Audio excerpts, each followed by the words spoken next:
नमस्कार, मी Rajratna Jondhale. Top news मराठीच्या 9च्या बातम्यांमध्ये आपलं स्वागत. 24 तास नाही तर फक्त एका तासात आपण देशभरातील दिवसभराच्या महत्त्वाच्या राजकीय, सामाजिक, क्राईम आणि मनोरंजनासह इतर घडामोडींचा वेगवान आढावा घेणार आहोत.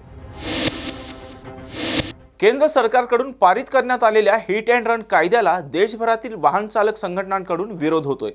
हा कायदा तात्काळ रद्द करण्यात यावा या मागणीसाठी 3 जानेवारीपासून नवी दिल्लीतील जंतर मंतर या ठिकाणी धरणं आंदोलन करण्यात येणार असून पुणे जिल्ह्यातून हजारो चालक आंदोलनात सहभागी होणार आहेत, अशी माहिती ऑटो, टॅक्सी, ट्रक, बस चालक मालक फेडरेशनचे राष्ट्रीय अध्यक्ष बाबा कांबळे यांनी पत्रकार परिषदेत दिली आहे. नमस्कार, मी बाबा कांबळे, राष्ट्रीय अध्यक्ष auto, taxi, bus transfer federation. देशभरामध्ये हिट अँड रन प्रकरणी सर्व ड्रायव्हरांच्या भावना तीव्र असून स्वस्फूर्तीने अनेक ठिकाणी आंदोलन सुरू झालं आहे. जे आंदोलन सुरू झालं आहे ते आंदोलन कंटिन्यू चालू राहणार आहे. त्यामध्ये कुठल्या प्रकारे माघार घेतली जाणार नाही. परंतु यामध्ये अधिक भर म्हणून सनी उद्या 3 जानेवारी जंतर मंतरला देशभरातील सर्व ट्रक ड्रायव्हर, टेम्पो ड्रायव्हर आणि सर्व प्रकारच्या ड्रायव्हरच्या संघटना एकत्र येणार आहेत आणि या ठिकाणी आम्ही आंदोलन करणार आहोत. एकत्र आल्यानंतर पुढची रणनीती काय असणार, कारण की हा जो कायदा आहे या कायद्यामुळं सर्व ड्रायव्हरच्या मनामध्ये भीती निर्माण झाली आहे आणि तो तातडीने मागा घेतला पाहिजे. आणि त्या जोडीने आमच्या काही मागण्या आहेत त्या मागण्या पूर्ण करण्यासाठी आम्ही दिल्ली येथे जमत आहोत. देशभरातून सर्व संघटना एकत्र येत आहेत. त्यामुळं 4 तारखेपर्यंत सरकारने आमच्याशी चर्चा करून जर का या कायद्याबद्दल काही माघार घ्यायची भूमिका नाही घेतली तर सर्व संघटना एकत्र येऊन हे आंदोलन पुढे अधिक तीव्र करण्याच्या दृष्टीने निर्णय होऊ शकतो. अर्थात तो निर्णय दिल्लीमध्ये होणार आहे. दिल्लीमध्ये सर्व संघटना एकत्र आल्यानंतर सर्वांचं एकमत करून सनी पुढं हे आंदोलन कंटिन्यू करायचं, चक्का जाम करायचा किंवा आंदोलन त्यामध्ये काय व्याप्ती असेल याबद्दलचा निर्णय उद्या दिल्लीमध्ये होणार आहे. केंद्र सरकारने केलेल्या हिट अँड रन कायद्याविरोधात देशभरातील वाहन चालकांचा संप सुरू आहे. या संपात पेट्रोल, डिझेल वाहन चालकाचाही समावेश असल्यानं आज पुण्यात पेट्रोल पंप बाहेर वाहनांच्या लांबच लांब रांगा लागल्याचं पाहायला मिळालं.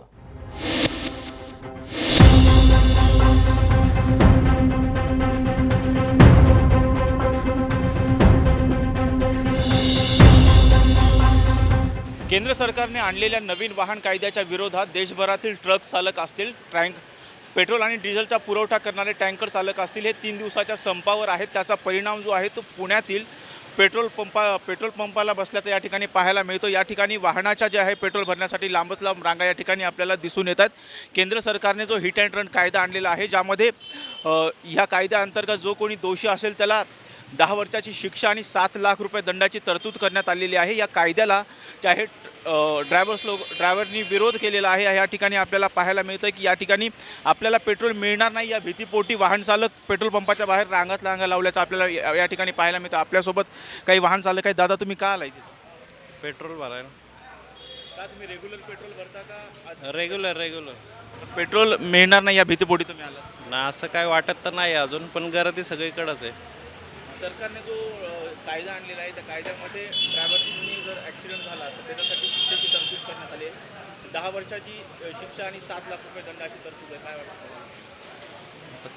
काय वाटतं? काहीतरी विचार करूनच कायदा केला असेल, पण थोडंसं चुकीचं पण वाटतंय. ड्रायव्हर म्हणतात की आम्ही अपघात मुद्दाम करत नाही, अपघात होतात. आता गाड्याच एवढ्या झाल्यात, त्यांची तरी काय चूक आहे? काय का गाड्याच एवढ्या झाल्यात रोडला.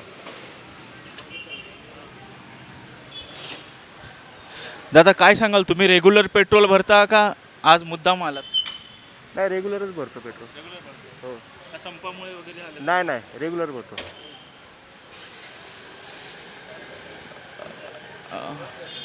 या ठिकाणी आपण बघतोय की पेट्रोल पंपाचा जो फटका आहे तो इथं बसल्याचं वाहन चालकांना या ठिकाणी पाहायला मिळतं. त्यामुळे इथे वाहनाच्या लांबच लांब रांगा झालेल्या आहेत. आता तुम्ही पेट्रोल रेग्युलर भरताय का संप आहे म्हणून पेट्रोल भरायला आला? नाही, रेग्युलरमध्ये पण भरतोय, पण आपण असं तर होतं बॅलन्स, पण भरून ठेवलं म्हणून परत नको. किती भरलोय? आता मी 500 रुपयाचं. पहिले असं 200 रुपये, 200-300 रुपयाचं असतील ॲडव्हान्समध्ये भरले. हां, मग परत नको नाही दिला. ओके. तुम्ही पेट्रोल रेग्युलर भरतात का संप वगैरे आहे म्हणून भरतात? नाही, रोजचं पेट्रोल आहे माझं, रोजचं रेग्युलर आहे. काय संपाचे वाटत नाहीये की संप आहे म्हणून असं काही असेल, महसूल खात्यावर परिणाम नाही का होणार असं केल्यावर? ड्रायव्हर्स जे आहेत त्यांनी या कायद्याला विरोध केलेला आहे. जो हिट अँड रन कायदा आलेला आहे त्याला त्यांनी विरोध केलेला आहे. त्यांच्यासाठी जे आहे जर त्यांच्याकडून जर ॲक्सिडेंट झाला तर त्यांना 10 वर्षाची शिक्षेची तरतूद आणि 7 लाख रुपये दंड असं केले आहे. काय वाटतं तुम्हाला? आता चुका तर होतातच माणसांकडनं, पण आता त्या चुकीचं नक्की कारण शोधलं पाहिजे. त्याची शिक्षा सगळ्यांना नाही मिळाली पाहिजे. आपण बघतोय की या ठिकाणी या संपाचा जो फटका आहे तो पेट्रोल पंप धारकांनाही बसला. तर या ठिकाणी आपल्याला पाहायला मिळतं पेट्रोल भरण्यासाठी पुणेकरांच्या पेट्रोल पंपच्या बाहेर रांगा लागल्याचं आपल्याला या ठिकाणी दिसून येतं आहे. व्हिडिओ जर्नलिस्ट मंगेश पवारसह राजरत्न जोंधे, टॉप न्यूज मराठी, पुणे. केंद्र सरकारच्या हिट अँड रन कायद्याविरोधातील ट्रक चालकांच्या संपाचा इंधन पुरवठ्यावरही परिणाम झाल्याचं पाहायला मिळालंय. पुण्यातील काही पेट्रोल पंप इंधन पुरवठ्याअभावी बंद झाल्याचं पाहायला मिळालं. केंद्र सरकारने आणलेल्या हिट अँड रन कायद्याच्या विरोधात देशभरातील ट्रक चालक असतील, पेट्रोल आणि डिझेलचा पुरवठा करणारे टँकर चालक असतील, हे 3 दिवसाच्या संपावरती आहेत. त्याचा परिणाम जो आहे तो पुण्यातील पेट्रोल पंपवर, पेट्रोल व्यवस्थेवर झाल्याचं या ठिकाणी आपल्याला पाहायला मिळतं. पुण्यातील काही पेट्रोल पंपवरती पेट्रोलचा साठा हा सुरळीत होतोय, तर काही ठिकाणी पेट्रोल पंप हे बंद असल्याचं या ठिकाणी आपल्याला पाहायला मिळते. आता आपण पुण्यातील स्वारगेट भागातील पेट्रोल पंपामध्ये आहोत. सर, काय सांगाल, पेट्रोलचा पुरवठा इथं का होत नाही आहे? पेट्रोलचा स्टॉक संपल्यामुळे पुरवठा थोड्या वेळाने चालू होईल. आता संप मिटलेला आहे आणि थोड्याच वेळामध्ये गाडी येईल आणि ग्राहकाची व्यवस्थित सुरू होईल. किती वेळ झाला पेट्रोलचा साठा संपला? रात्रीच संपला आहे. रात्रीपासून बंद आहे का? डिझेल होतं, डिझेल चालू होतं, डिझेल संपलं आता, ते पण आता गाडी आल्यानंतर चालू होईल. या ठिकाणी आपण बघतोय की काल रात्रीपासून इथं पेट्रोलचा असेल किंवा डिझेलचा पुरवठा असेल तो इथं बंद असल्याचं या ठिकाणी आपल्याला पाहायला मिळतं. व्हिडिओ जर्नलिस्ट मंगेश पवारसह राजरत्न जोंधे, टॉप न्यूज मराठी, पुणे. केंद्र सरकारच्या हिट अँड रन कायद्याविरोधातील आपली कैफियत ट्रक चालकांनी टॉप न्यूज मराठी समोर मांडली आहे. पाहूयात याच बाबतीतचा टॉप न्यूज मराठीचा हा स्पेशल रिपोर्ट. केंद्र सरकारनं आणलेल्या नवीन वाहन कायद्याच्या विरोधात देशभरातील ट्रक चालक संपावर गेल्याचं आपल्याला पाहायला मिळतं. देशभरातील ट्रक चालक असतील किंवा डिझेल आणि पेट्रोलचा पुरवठा करणारे चालक हे 3 दिवसीय संपावर गेलेले आहेत. आज पुण्यात बऱ्याच ठिकाणी पेट्रोल पंपवरती तुटवडा निर्माण झाल्याचं पाहायला मिळालं होतं. काही ठिकाणी पेट्रोलचा पुरवठा हा सुरळीत होता, तर काही ठिकाणी त्याचा फटका बसल्याचं आपल्याला पाहायला मिळालं. आता आपण पुण्यातील मार्केट यार्ड परिसरामध्ये आहोत. आपल्यासोबत आत्ता काही ट्रक ड्रायव्हर आहेत. त्यांना आपण या कायद्याविषयी त्यांचं काय मत आहे जाणून घेणार आहोत. भैया, सरकार ने, गवर्नमेंट ने जो कानून लाया है ये बहुत गलत लाया है। ड्राइवर कहाँ से देगा पैसे? 10 साल की सज़ा कैसे काटे? ड्राइवर को 7-8 हज़ार तनख्वाह मिलता है, कुछ नहीं है। ये तो ड्राइवर जेल चला जाएगा। पहले क्या था, एक्सीडेंट होता था तो ड्राइवर छूट जाता था दूसरे दिन, फिर केस चलता था 10-10, 20-20 साल। अभी क्या, अभी तो वो सीधा जेल में डाल देगा, थाने से सीधा जेल में डाल देगा। 10 साल बाद छूटेगा ड्राइवर। और ड्राइवर को एक्सीडेंट होता है, ड्राइवर मर जाता है तो कोई पैसे देने वाला नहीं। कम से कम ड्राइवर मर जाए तो 1 करोड़ रुपए देना चाहिए। अमित शाह, मोदी, गवर्नमेंट कोई भी दे। हाथ पैर कट जाए तो 50 लाख रुपए देना चाहिए ड्राइवर को। और रात दिन गाड़ी पे चलता है, पगार है नहीं उसकी। 10 साल की सज़ा का प्रावधान किया है इसका ये है, ये कैंसिल होना चाहिए। ये कानून नहीं चलना चाहिए। और 7 लाख रुपए जुर्माना, ये भी नहीं होना चाहिए। ड्राइवर पे कहाँ से आए 7 लाख रुपए? मोटर मालिक पे तो है नहीं, ड्राइवर कहाँ से देगा 7 लाख रुपए? ये सब कैंसिल होना चाहिए। आप क्या बोलोगे? हम ये बोल रहे हैं, एक बात बताओ, इतने ही पैसे वाले होते ड्राइवर तो मैंने तो गाड़ी चलाने थोड़ी आते, गाड़ी चलाने थोड़ी आते। वे तो गाड़ी खड़ी कर करके अपने अपने घर चले जाते। उसमें कौन सी वो है? यूपी से आगरा से। क्या क्या माल लेके आए? हम बटाटा। आलू। अच्छा, आपको रास्ते में कोई दिक्कत आई इसकी? वो दिक्कत तो बहुत आ रही है। गाड़ी घुमा फिरा के लेके आए, वो कच्चा माल भरा था, किसी के द्वार पे गाड़ी पहुंचानी थी, उसके चक्कर में आ गए हम। नहीं आना दे रहे रोड हैं? पे रोड पे नहीं आ रहे, सब जगह चक्का जाम पड़ा है। हम भी चक्का जाम करने जा रहे हैं। हम तो रात अब खाली करके निकलेंगे, हम गाड़ी खड़ी करेंगे। हम जब तक भाग जाएंगे ट्रेन से। हम सीधे घर जा रहे हैं अपने, हम तो घर जा रहे हैं, यहीं पूना में गाड़ी खड़ी करके जाएंगे। ट्रांसपोर्ट पे गाड़ी खड़ी करके और अपने ट्रेन से बैठ के चले जाएंगे। यहाँ से ट्रेन से बैठ के चले जाएंगे, गाड़ी इधर ही खड़ा कर देंगे ट्रांसपोर्ट कंपनी पे। कोई ड्राइवर गाड़ी नहीं चलाएगा। एक बात होती है, ड्राइवरों पर ये चीज़ लागू हो गई तो ड्राइवर कहाँ से लाएगा? ड्राइवर तो रोड पर रोज मच्छर मरते हैं, मक्खी मरती हैं, बहुत मरते हैं। ड्राइवर कब तक चलेगा? हैं? ड्राइवरों पर ये नियम लागू हो गया तो कम हो गया। पहले एक्सीडेंट होता था तो तुरंत जमानत मिलती थी। अभी 2 साल होने के बाद पहले जमानत मिलती थी, पहले गाड़ी की जमानत होती थी। गाड़ी की जमानत बाद में होती थी, पहले ड्राइवर की जमानत होती थी। पहले जमानत ड्राइवर की होती थी, उसके बाद गाड़ी छूटती थी। क्या 10 साल बाद जमानत होगी, ड्राइवर को थाने से जेल भेज देंगे सीधा। और 7 लाख रुपए किसी ड्राइवर पे है नहीं, कहाँ से देगा 7 लाख रुपए ड्राइवर? तो ड्राइवर को कुछ मिलता है क्या? ड्राइवर के परिवार वाले को कुछ मिलता है क्या? एक्सीडेंट में इसमें ड्राइवर एक्सीडेंट में खत्म हो जाता है, उनके बच्चों को कुछ मिलता है क्या? कोई कुछ नहीं देता। अगर सरकार ये कानून पीछे नहीं लेती है तो आप क्या करोगे? हड़ताल होगी। बस बस बंद, चक्का जाम, चक्का जाम, बिल्कुल ब्लॉक, बिल्कुल ब्लॉक हो जाएगा, पूरा ब्लॉक। अपने घर जाएंगे। सब ड्राइवर गाड़ी खड़ी कर ऐसी नहीं है कि रोटी नहीं खाएंगे, रोटी जब भी खाएंगे। ये ईमानदारी से मिल रही है वो नहीं है। अब तो गाड़ी खड़ी होंगी और जाके अपने घर जाएंगे। अभी जाते समय क्या यहाँ पे गाड़ी खड़ी करके जाओगे? गाड़ी खड़ी करके जाएंगे यहीं पर, ट्रांसपोर्ट कंपनी पे खड़ी करके ट्रेन से चले जाएंगे। तब पूना से ट्रांसपोर्ट कंपनी पे खड़ी करके घर जाएंगे अपने। कल निकल जाते घर सब ड्राइवर। भैया आप क्या कहोगे इस कानून के खिलाफ? सर हम भी वहीं के हैं, आगरा के हैं, लेकिन मैं यहाँ हम्बाली करता हूँ। लेकिन हमारा तो यही कहना है, बाइक वाला हो, ऑटो वाला हो, सब यही कहते हैं। मतलब अगर बाइक वाले पे 10,000 रुपये की बाइक लेके चल रहा है पुरानी, अगर उसमें बाई चांस टक्कर होता है या एक्सीडेंट होता है तो वो कहाँ से लाएगा 7 लाख रुपए? ये बताइए, कहाँ से लेके आएगा 7 लाख रुपए? और 10 साल सजा काटो, ये भी कानून निकाला है सरकार ने। एक बताओ, ये आम आदमी है, मजदूरी कर रहा है, ये कहाँ से लेके आएगा 10 लाख रुपए? हमारा तो सिर्फ यही है, वो है कि मतलब ये कानून रद्द होना चाहिए। हम ये सोच रहे हैं कि ये सब ड्राइवर गाड़ी छोड़ के और ट्रकों के नीचे आने वाले हैं, कि इनके नीचे मरेंगे 10 साल की तो उसको सजा हो जाएगी, 7 लाख रुपए मिल जाएंगे, बच्चे पलते रहेंगे। यही काम करने वाले, बाकी ये बस यही सब ड्राइवर आएंगे। एक बात बताओ, 7,000 रुपये घर पे नहीं है मजदूर पे, 7 लाख रुपए कहाँ से लेके आएगा? एक बात बताओ, आदमी मरेगा ना, फांसी खाएगा, ट्रक के नीचे जाए, कहीं ना कहीं से मरेगा। 7,000 रुपये घर पे नहीं है मजदूर के, लेकिन 7 लाख रुपए कहाँ से लेके आएगा? 7,000 रुपये की उसने बाइक खरीदी है पुरानी, उससे बाई चांस खुदा न खास्ता एक्सीडेंट हो जाए तो वो 7 लाख रुपए कहाँ से लेके आएगा? इस हड़ताल का असर हुआ है यहाँ पे? अभी बहुत असर है, यूपी में जाके देखो, हमारी तरफ आगरा में बहुत असर है। यहाँ पे मार्केट यार्ड में रोज कितने गाड़ी आती थी, आज कितने? अभी देखो कितना कम, 40-50 गाड़ी आती थी, अभी कितना 10 गाड़ी आया है आज। अब कल ये भी गाड़ी नहीं आएगा, ये भी नहीं आएगा, ये भी गाड़ी नहीं आएगा, ये भी नहीं मिलेगा, आज 5 गाड़ी आए, ये भी गाड़ी नहीं मिलेगा आज। कल देख लेना, एक भी गाड़ी आ जाए। एक बात बताओ, जब ड्राइवर जब रोड पे चल रहा है, जान जोखिम में लेके चल रहा है, सब चीज़ घर द्वार छोड़ रहा है, और ड्राइवर को ही सजा है, ड्राइवर को ही सही चीज़ है, ड्राइवर को ही सख्त चीज़ है। तो एक बात हो, ड्राइवर तो ड्राइवर ही छोड़ के तो रोड पर नीचे लेटेगा, गाड़ियों के नीचे, उसको 7 लाख रुपए मिल जाएंगे, उसकी फैमिली को, उसके बच्चे सुकून से तो पलते रहेंगे। ड्राइवर तो रोड पर मरने आएगा। अब ड्राइवर क्यों गाड़ी चलाने आ रहा है? तो वो ये तो गलत किया है ना मोदी ने, साहब ने, ये गलत किया है। ये बताओ, ड्राइवर को क्या मिलेगा? ड्राइवर मर जाए तो ड्राइवर के लिए कुछ है? ड्राइवर के लिए ये कह रहे हैं कि यानी एक्सीडेंट हो गया, कोई बात हो रही, उसको हॉस्पिटल ले जाओ, हॉस्पिटल ले जाते समय उसको ड्राइवर को छोड़ देगी पब्लिक, मार देगी जान से। ड्राइवर के लिए क्या है?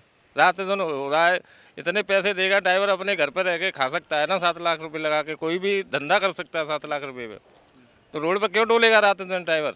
ज़रूरत क्या पड़ रही है ड्राइवर को डोल देगी? पहले जो था कि तुरंत जमानत मिल जाती थी, लेकिन मिल अभी जाती तो जे केस चलता था, लड़ते थे, जो जुर्माना होता उसे देते थे, वो सही था कानून। ये क्या है, ये तो इसमें तो उनके बच्चे मर जाएंगे भूखे। भाई 10 साल कटेगी, 10 साल तक क्या खाएंगे उनके बच्चे ड्राइवर के? और कहाँ से 7 लाख लाएगा? 7 लाख कमाए पाएगा नहीं ज़िंदगी में ड्राइवर, 7 लाख कमा नहीं पाएगा, और 7 लाख जुर्माना देना पड़ेगा। किसी की गाली नहीं खाता ड्राइवर। अभी जो है महाराष्ट्र में जो है 3 दिन का जो है स्ट्राइक किया जा रहा है, हड़ताल की जा रही है। हाँ, ये सही की है, हड़ताल सब जगह होनी चाहिए, और ड्राइवरी छोड़ देनी चाहिए। ड्राइवरी करेगा ही नहीं कोई, क्यों करेगा? 7 लाख रुपए लगा के धंधा करेगा ना, अरे बेंदारी करेगा तो 500-600 रुपये लेके आएगा। इस पर क्या मिल रहा है ड्राइवर को? आप कहाँ से आए हो? आगरा से, यूपी। रास्ते में कुछ आपको दिक्कत आई आते वक्त? दिक्कत आई, वो तो रस्ते में रोक रहे हैं जगह जगह। कच्चा माल था तो आने दिया। आपण या ठिकाणी बघतोय की पुण्यातील मार्केट यार्ड परिसरामधले जे ड्रायव्हर आहेत ते या कायद्याच्या विरोधात तीव्रपणे त्यांच्या भावना व्यक्त करताना दिसतात। व्हिडिओ जर्नलिस्ट मंगेश पवारसह राजरत्न जोंधे, टॉप न्यूज मराठी, पुणे। बुलेटिनमध्ये घेऊयात एक छोटासा break. Come on guys, hurry up. यार सुन ना, एक ब्रेक ले लेते हैं। Guys I am telling you तुम लोगों को सही से ट्रैकिंग नहीं आता but that's okay you can learn रोज का ढक्कन देना तो ये रेड वाला है सही वाला देना अबे ढक्कन पहले तो सही पानी पीना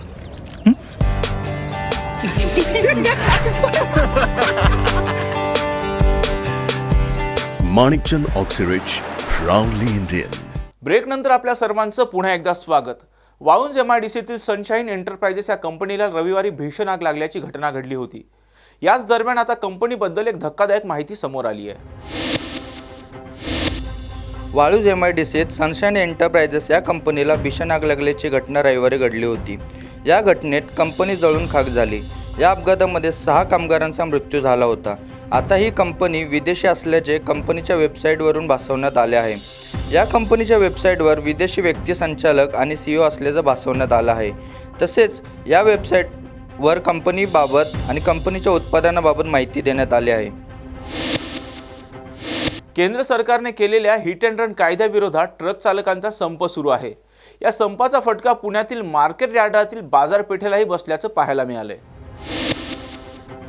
केंद्र सरकारने आणलेल्या नवीन वाहन कायद्याच्या विरोधात देशभरातील ट्रक चालक जे आहेत ते 3 दिवसाच्या संपावरती आहेत. त्याचा परिणाम पुण्यातल्या छत्रपती शिवाजी महाराज मार्केट यार्डमध्ये काय झालेला आहे या संदर्भामध्ये बोलण्यासाठी आपल्यासोबत या ठिकाणी आडतदार आहेत. दादा काय सांगाल ही हा जो संप आहे त्याचा काय परिणाम झालेला आहे बाजारपेठेत? संपाचा आज पहिलाच दिवस आहे. तर रोजची पुणे बाजारामध्ये एक 1500 ते 1600 गाड्यांची आवक असते. आज 200-300 गाड्यांची आवक कमी आहे म्हणजे पहिला दिवस असल्यामुळं. पण म्हणजे 5 ते 10% फरक जाणवतो आहे आज. पण समजा जर पुढं जाऊन हे असंच राहिलं तर अजून त्याचा जास्त परिणाम होईल त्याच्यावरती.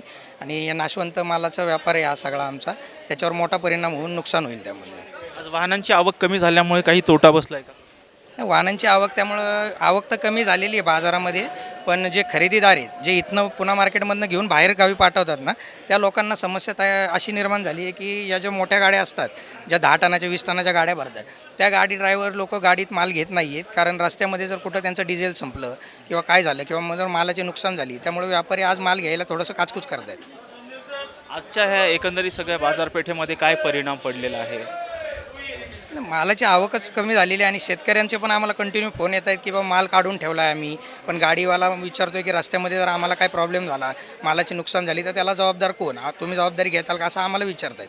केंद्र सरकारने जो काही निर्णय घेतला आहे त्याच्या बाबतीमध्ये ज्या अफवा पसरत आहेत त्यामुळे थोडासा संभ्रम निर्माण झालेला लोकांमध्ये.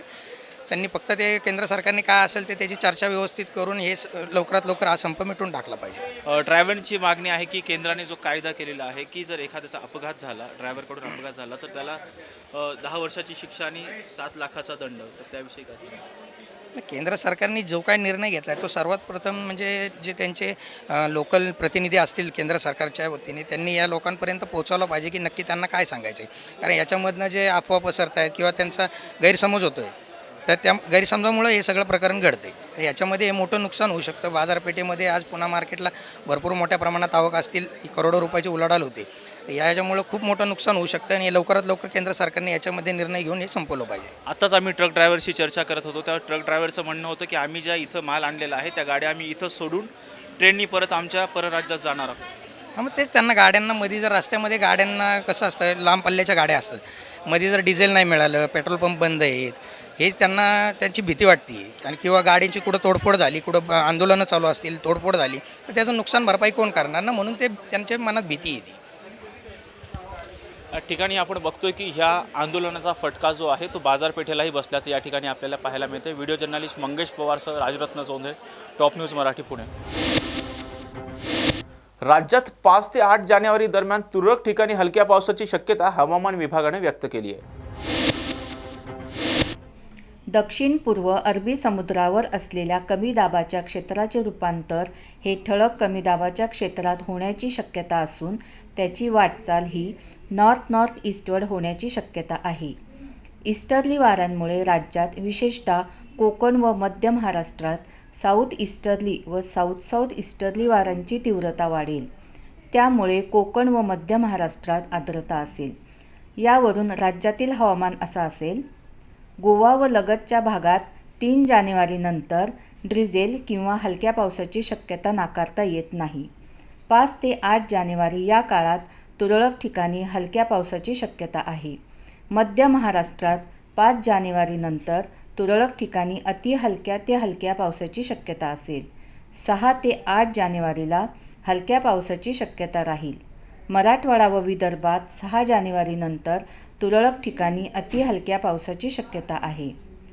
तसेच तापमानातील बदल असा असेल.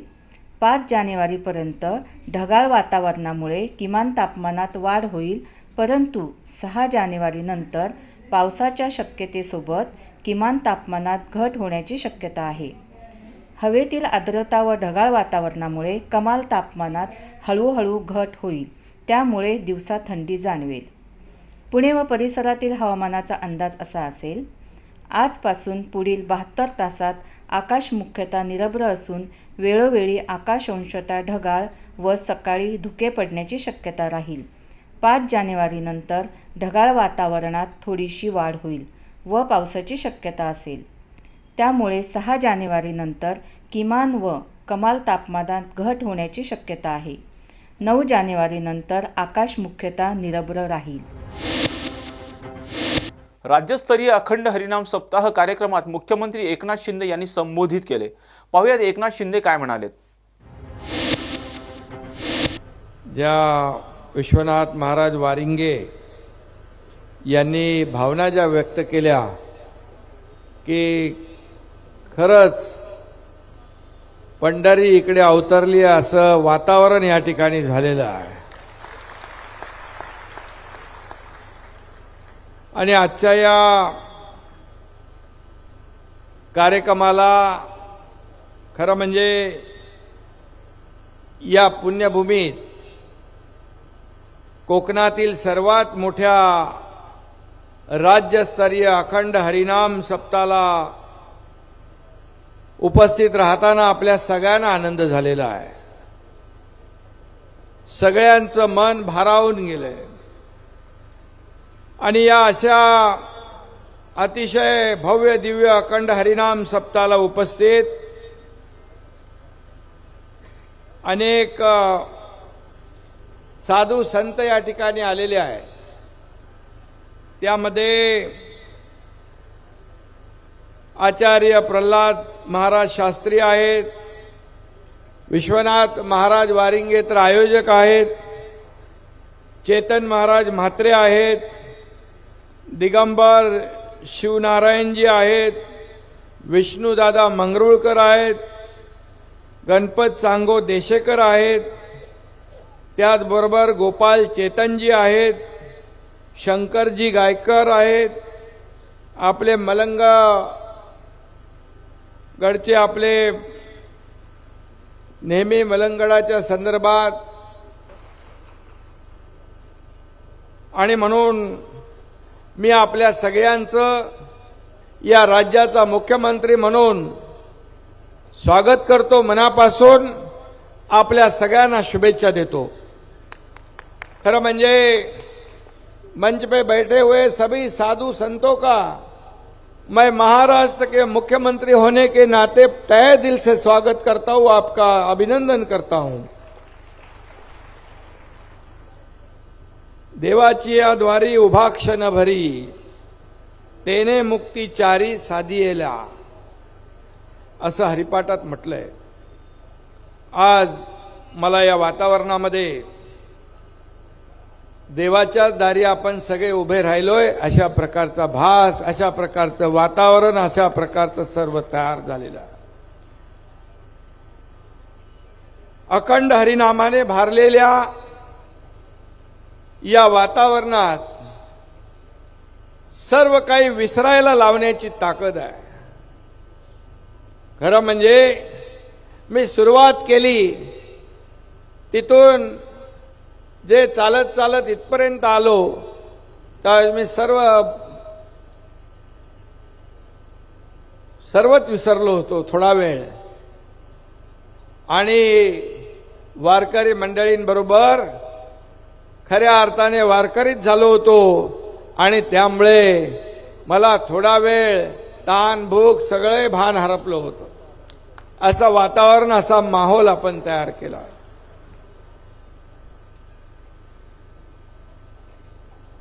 आपल्या महाराष्ट्राला संतांची थोर परंपरा लाभलेली आहे. या संत परंपरेच्या खरं म्हणजे मार्गदर्शनाचा आणि छत्रपती शिवाजी महाराजांच्या स्वराज्याचा वारसा आपल्याला लाभलेला आहे. आणि म्हणून आपण सर्व संतांचा सन्मान करतो आणि आपण त्यांना प्रेमाची वागणूक देतो. भाविकांचं श्रद्धास्थान असणारं हे श्री क्षेत्र मलंगड परिसर आहे. आणि मलंगड परिसर आणि अंबरनाथ इथलं पुरातन शिव मंदिर या पावनभूमीमध्ये आहे. आणि तिथं आपला हा अखंड हरिनाम सप्ताह होतोय. याला आगळं वेगळं महत्व आहे.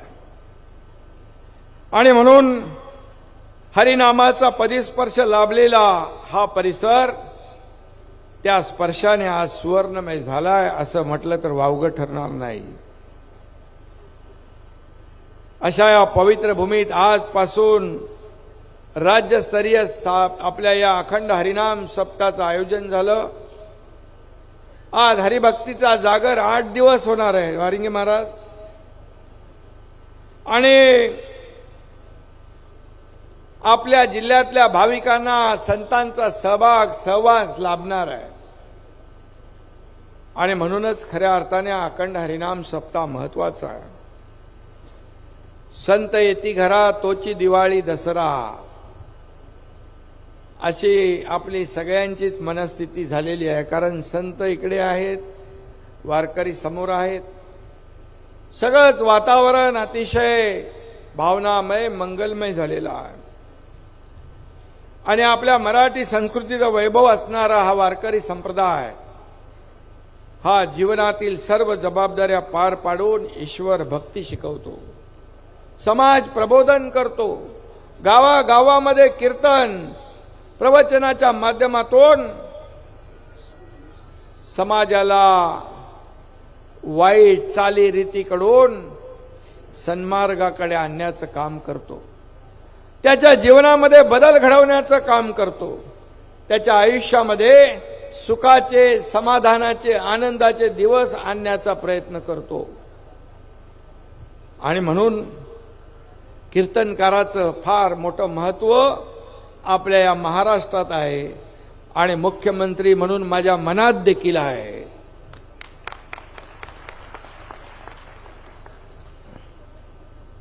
आणि तो सांगतो, अवघाची संसार सुखाचा करीन, आनंदे भरीन तिन्ही लोके, अशी शिकवण देखील हा कीर्तनकार देतो. याच विचारातून दैनंदिन जीवनात सुखी हरिनाम येण्यासाठी, मुखी आपल्या सगळ्यांच्या हरिनाम येण्यासाठी खऱ्या अर्थाने हे हरिनाम सप्ताह गावोगावी आपण आयोजित करत असतो. मला आठवतंय धर्मवीर आनंद दिघे साहेब यांच्या सोबत आम्ही जायचो आणि कुठलाही अखंड हरिनाम सप्ताह ते कधी चुकवत नसायचे. अगदी आवर्जून ते उपस्थित राहायचे आणि ते आम्हाला सांगायचे, या धकाधकीच्या आयुष्यामध्ये थोडा का वेळ होईना पांडुरंगाचं नामस्मरण करण्याची संधी आपल्या नागरिकांना या अखंड हरिनाम सप्ताहाच्या माध्यमातून मिळत असते. त्याचे विचार बदलत असतात. चांगले विचार तो आत्मसात करत असतो, वाईट विचार सोडत असतो. आणि म्हणून अखंड हरिनाम सप्त्याची आवश्यक ही काळाची गरज आहे. आणि म्हणून या सप्त्याची परंपरा आपल्या संस्कृतीचा अविभाज्य भाग बनलेला आहे. या परंपरेला अनुसरून आज कोकणातील वारकरी मंडळींच्या पुढाकारातून हा आनंद सोहळा या ठिकाणी साजरा होतोय. कालच इंग्रजी कॅलेंडरच्या प्रमाणे नवीन वर्षाला सुरुवात झाली.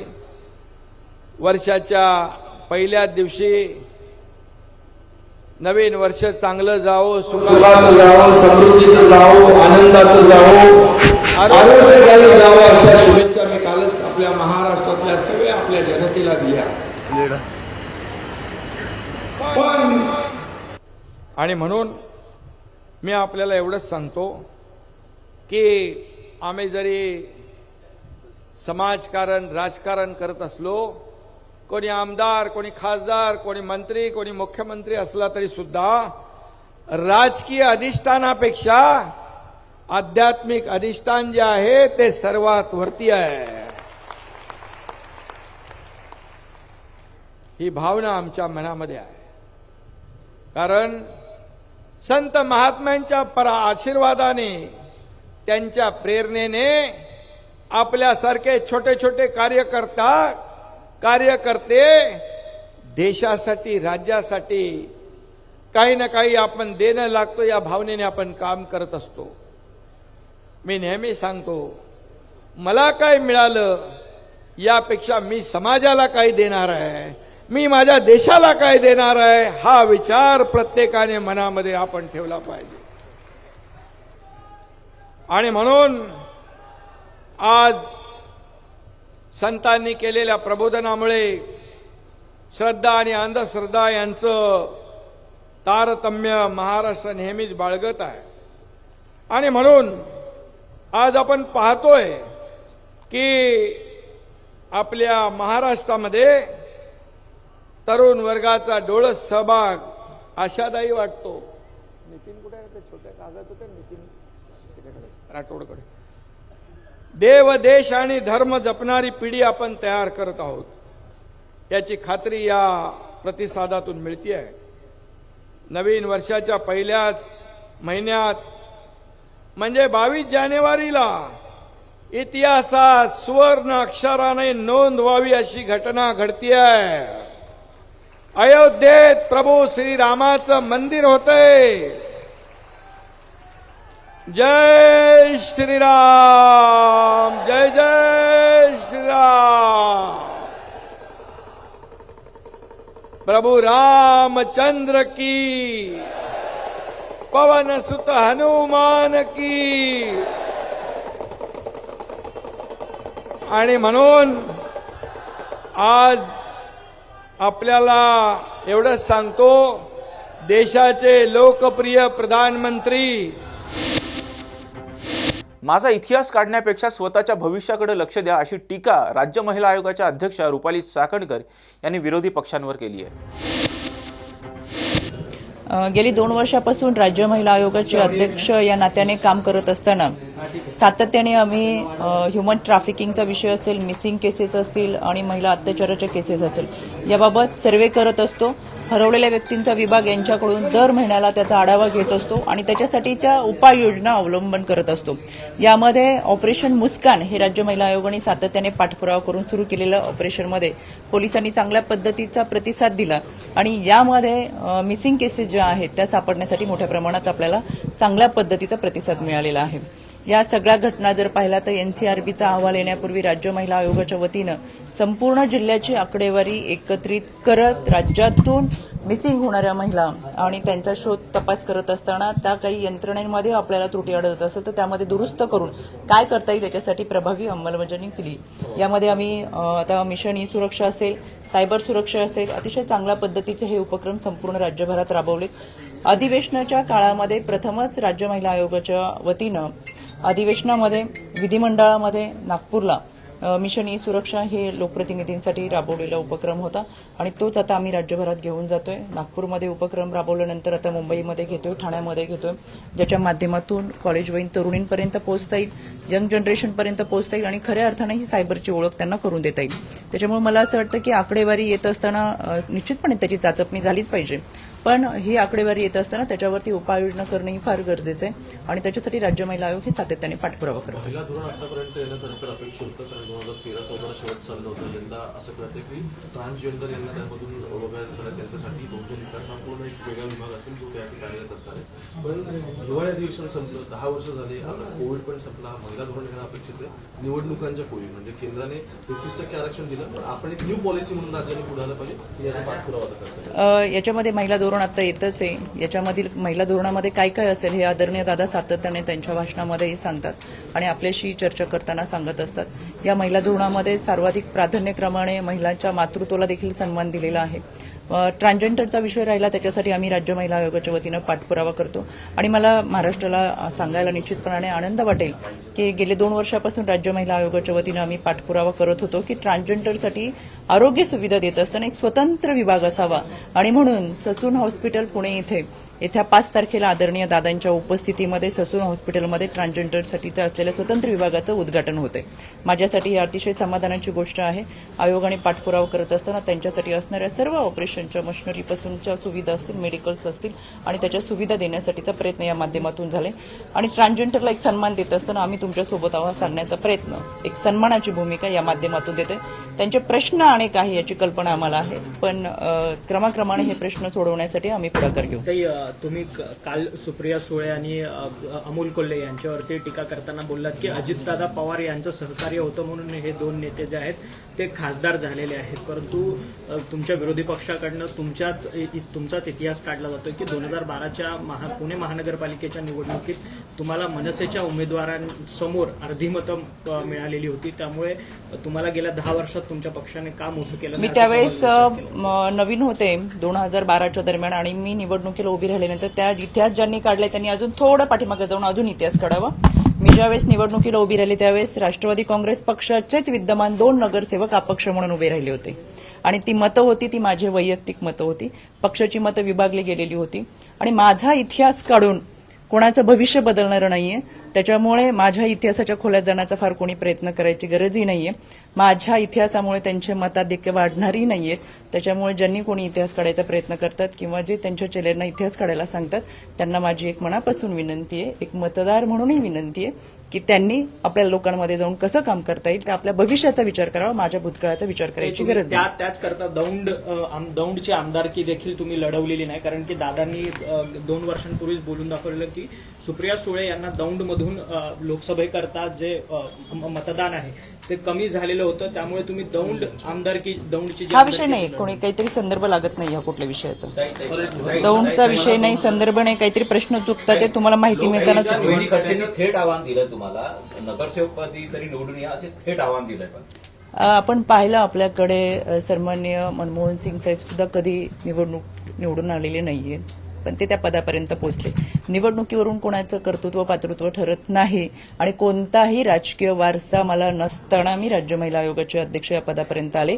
एका शेतकरी कुटुंबातून, सर्वसामान्य कुटुंबातून आलेल्या ह्या महिलांचा कर्तृत्वाचा गौरव आहे.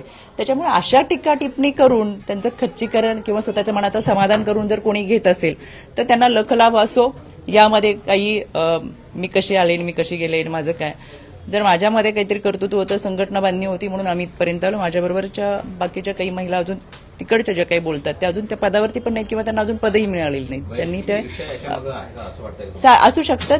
त्याच्यामुळे मला त्या खोलात फार जायचं नाही. मला एवढंच सांगायचंय, प्रत्येकाचं कर्तृत्व असतं, प्रत्येकजण त्या कर्तृत्वाची लढाई तिच्या ताकदीवरती लढत असतं. एका महिला म्हणून माझा हा प्रवास खडकवासल्याचे अध्यक्ष इथपासून शहराध्यक्ष, प्रदेशाध्यक्ष, आयोगाचे अध्यक्ष, एका सर्वसामान्य कुटुंबातल्या महिलेचा हा प्रवास आहे. आणि म्हणून मला असं वाटतं शेतकरी कुटुंबातून आलेल्या महिलेचा हा प्रवास तो 18 वर्षाचा प्रवास आहे.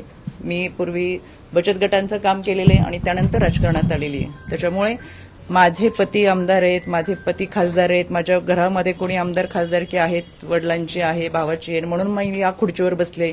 18 वर्षानंतर असं झालेलं नाहीये. मी ज्या संघर्षातून, संघटनेतून आलो त्याचा मला अभिमान आहे. पण नवीन वर्षाच्या काही शुभेच्छा आहेत का त्यांना तुमच्या? कुणाला? रोहिणी खडसेंना. मी आपण आज तर कोणालाही शुभेच्छा देत नाही. त्यांच्या सगळ्या महाराष्ट्राला दिलेत म्हणलं, वेगळ्या शुभेच्छा कोणाला काही द्यायच्या त्या, आणि त्यांना शुभेच्छा द्यायला आमच्या वाघिणी पाठीमागे आहेत.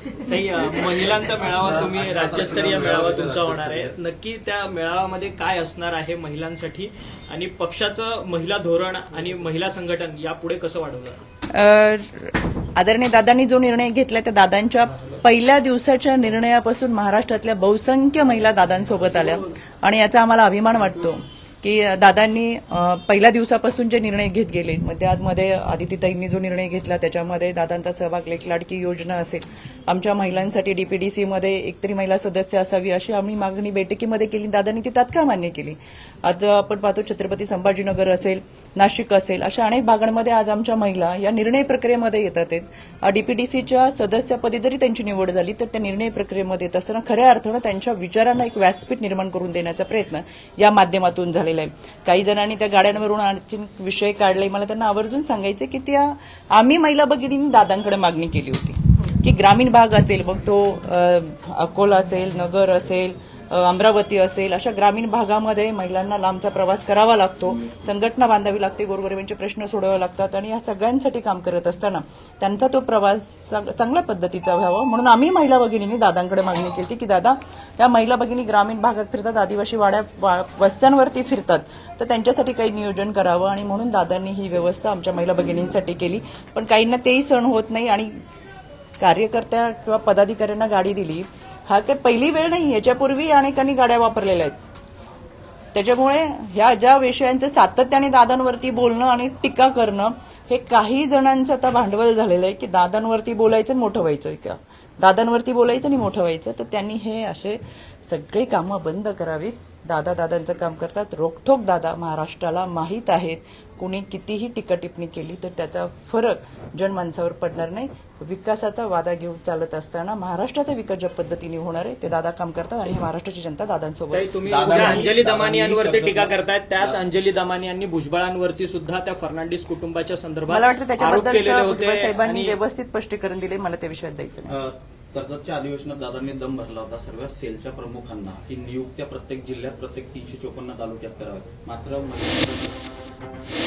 बुलेटिनमध्ये घेऊयात एक छोटासा break. Come on guys, hurry up. अरे सुन ना, एक ब्रेक ले लेते हैं. Guys, I am telling you, तुम लोगों को सही से ट्रैकिंग नहीं आता, but that's okay, you can learn. रोज का ढक्कन देना. ये रेड वाला है, सही वाला देना. अबे ढक्कन, पहले तो सही पानी पीना.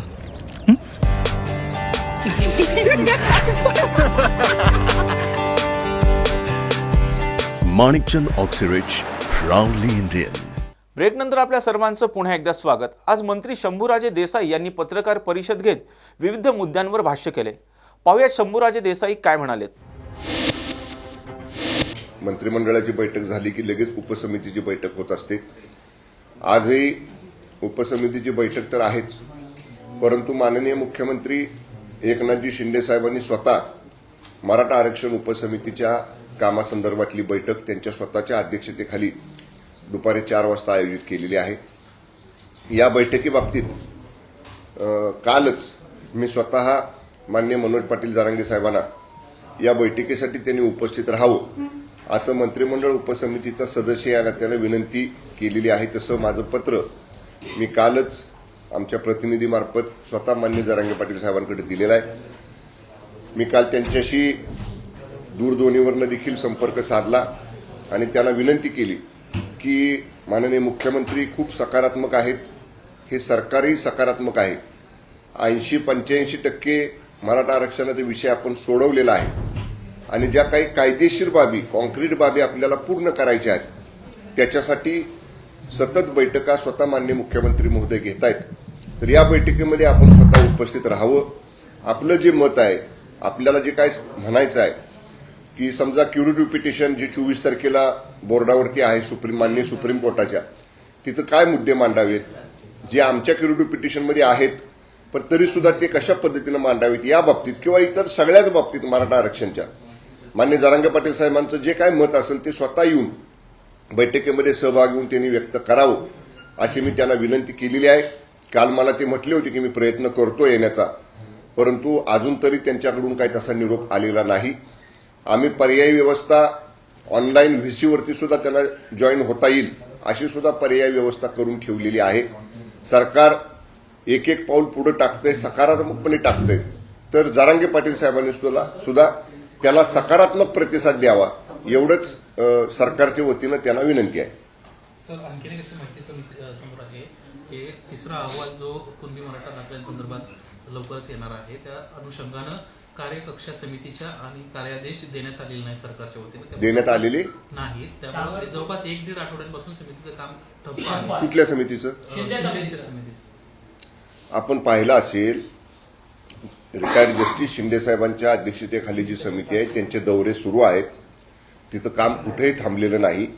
ऑलरेडी माननीय जस्टिस शिंदे साहेबांच्या समितीला त्यांचे टर्म्स ऑफ रेफरन्सेस हे समिती गठीत करतानाच दिलेले आहेत आणि समजा त्याच्यामध्ये काही अधिकची व्याप्ती वाढवायची असेल तर तो अधिकार शासनाला आहे. शासन त्या पद्धतीची विनंती आयोगाच्या अध्यक्षांना करू शकतं. पण अशा पद्धतीनं कुठेही जस्टिस शिंदे साहेबांच्या समितीचं काम कुठेही थांबलेलं नाही. त्यांचं काम सुरू आहे आणि मुदतीमध्ये त्यांचा अहवाल देखील प्राप्त होईल अशी परिस्थिती आहे. दुसरीकडे सर,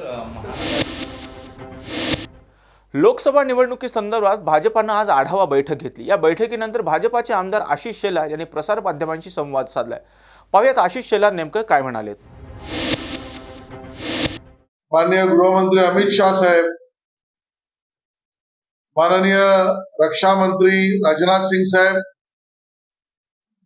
हे सर्व देशातील 3-3, 4-4 लोकसभेचं एक क्लस्टर जे बनणार आहे त्या बैठका घेणार आहे. त्या अगोदर आमचे महाराष्ट्राचे अध्यक्ष हे प्रत्येक लोकसभेतल्या असलेल्या 3 विधानसभा म्हणजे एका लोकसभेमध्ये सर्वसाधारणतः 2 वेगवेगळ्या गट 3-3 विधानसभांचे यांच्या बैठका याचा दौरा सुरू केला आणि त्यामध्ये पहिले 150-100 कार्यकर्ते त्या विधानसभेतले जे प्रत्यक्ष निवडणुकीच्या कामाचं वहन करणार आहे, बूथमध्ये, पोलिंग स्टेशनमध्ये, वोटिंग लिस्टवर आणि प्रचारात या पद्धतीच्या सुपर वॉरियर्सना आम्ही म्हणतो, या सुपर वॉरियर्स ची मुंबईभरातली बैठक हा दौरा मी आणि माननीय प्रदेश अध्यक्ष 3-3 विधानसभांना एकत्र घेऊन सुरू केला आहे आणि अतिशय खालच्या स्तरावर संघटनेच्या पायाभूत स्तरावर करणीय कामं आणि त्यातला बांधणारा एक पिरामिड याची लोकसभेची तयारी आमची सुरू झाली आहे आणि त्या कामाला माननीय प्रदेश अध्यक्षांचा दौरा चालू आहे.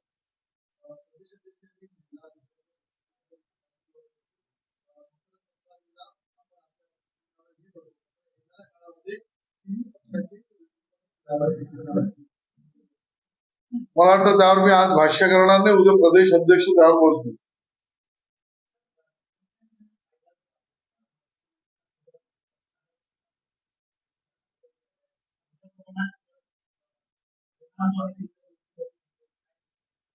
नाही, कायदा समजूनही घेतला पाहिजे आणि कायदा करणाऱ्यांनी लोकांनाही समजलं पाहिजे, एवढीच मी प्रतिक्रिया देतो.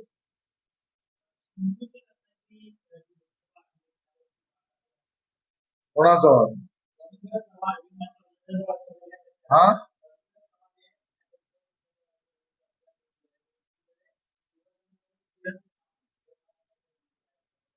मला वाटतं भारतीय जनता पक्ष, खरी शिवसेना एकनाथ शिंदेजींची आणि अजित पवारांची राष्ट्रवादी काँग्रेस, आरपीआय आणि अन्य मित्रपक्ष यांच्यामध्ये जागा आणि जागेवरचा उमेदवार यामधला कुठलाही वाद नाही. या सगळ्या मीडियात आणि खालच्या स्तरावर उडवलेल्या अफवा आहेत. याच्यावर अंतिम निर्णय माननीय एकनाथ शिंदे साहेब, माननीय देवेंद्रजी, माननीय अजितदादा पवार, माननीय रामदास आठवलेजी आणि अन्य सहकारी नेते हे बसून करणार आहेत. कुठलाही अशी बैठक आणि निर्णयच झालेला नाही. त्यामुळे ती जागा कोण लढवणार याच्यावरचा वाद हा कल्पोकल्पित आहे. एक गोष्ट नक्की ठरली आहे की ती जागा महायुती जिंकणार.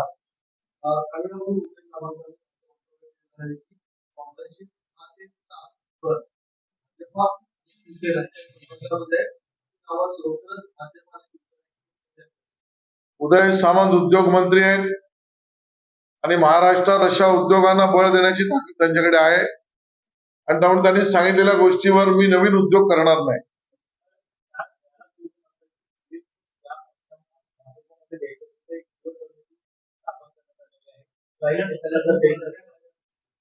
तर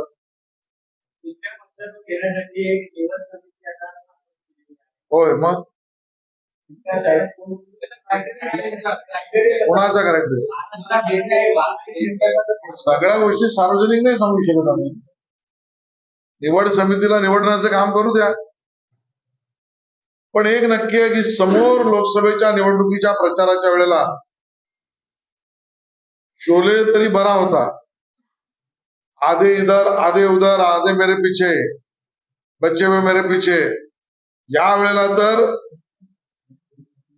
त्यांना आधे इधर आधे उधर आणि पीछे तिन्हीकडे दिसणार नाही एवढं नक्की आहे.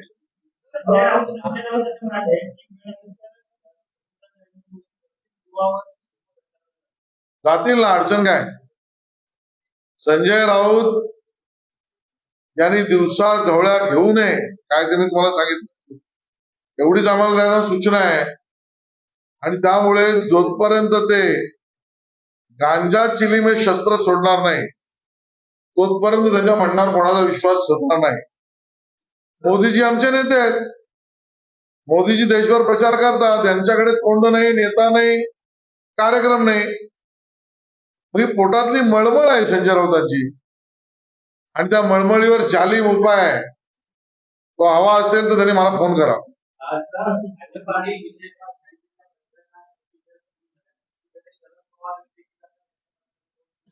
पक्षात किती कार्यकर्ते? शरद पवार साहेबांनी पहिले स्पष्ट करावं त्यांच्या पक्षामध्ये किती आमदार आहेत, किती खासदार आहेत, किती जिल्हाध्यक्ष आहेत. हे पक्ष मुळात आहे का तो गट आहे? मला वाटतं अजूनही उद्धवजींनी शरद पवार साहेबांना तो गट आहे याच्यावर सत्यावर यावं लागेल.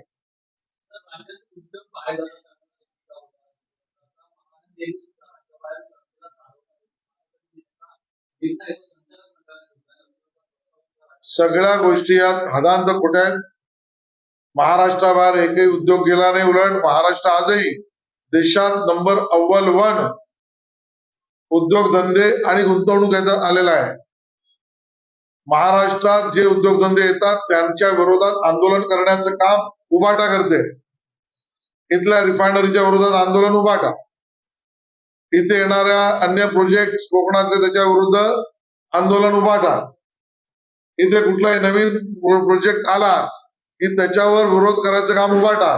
त्यामुळे राज्यातला कुठलाही उद्योग सुद्धा जर बाहेर कंटाळून गेला असेल तर त्याला जबाबदार उभाटा आहे. यातली माहिती मला माहित नाही. मी काही सरकारचा प्रवक्ता नाही.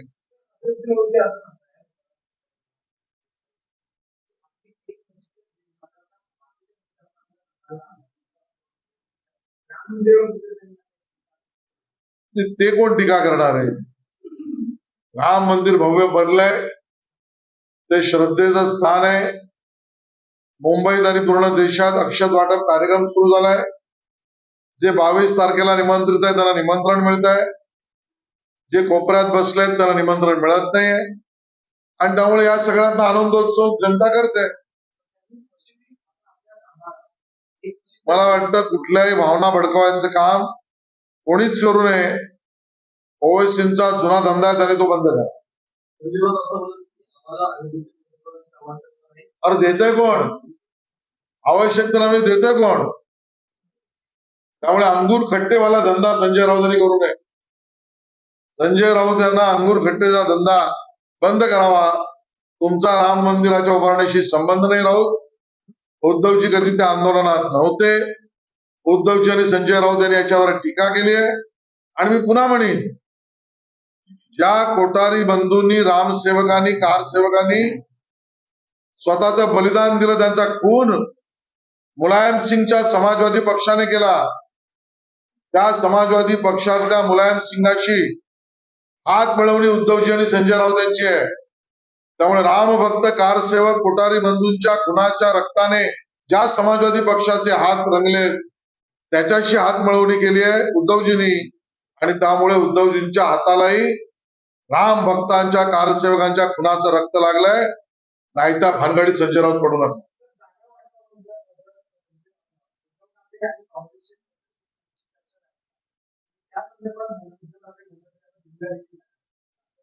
चांगलंय. यापूर्वी तर आमच्या बरोबर असताना आमच्याकडे या बंगल्यावर या पद्धतीचा अहंकार दाखवणारे आता सरपटत दिल्लीला चाललेत. त्यांना सरपटत दिल्लीला जाऊ दे, कुर्निसात घालू दे. महाराष्ट्र हे बघतोय की आज ठाकरेंचा शिवसेना गट स्वतःच्या जागासाठी, जिंकण्यासाठी, मदतीसाठी देशभर सरपटतोय. आणि आमच्या बरोबर ज्या वेळेला होते त्यावेळेला महाराष्ट्राचा मान आणि स्वाभिमान, ठाकरे कुटुंबाचा मान आणि स्वाभिमान हा भारतीय जनता पक्षाने टिकवला होता. स्वस्वार्थासाठी आणि स्वतःच्या मुख्यमंत्री पदाच्या खुर्चीसाठी लोलुपता केवढी होते हे उद्धवजींनी आज दाखवलं.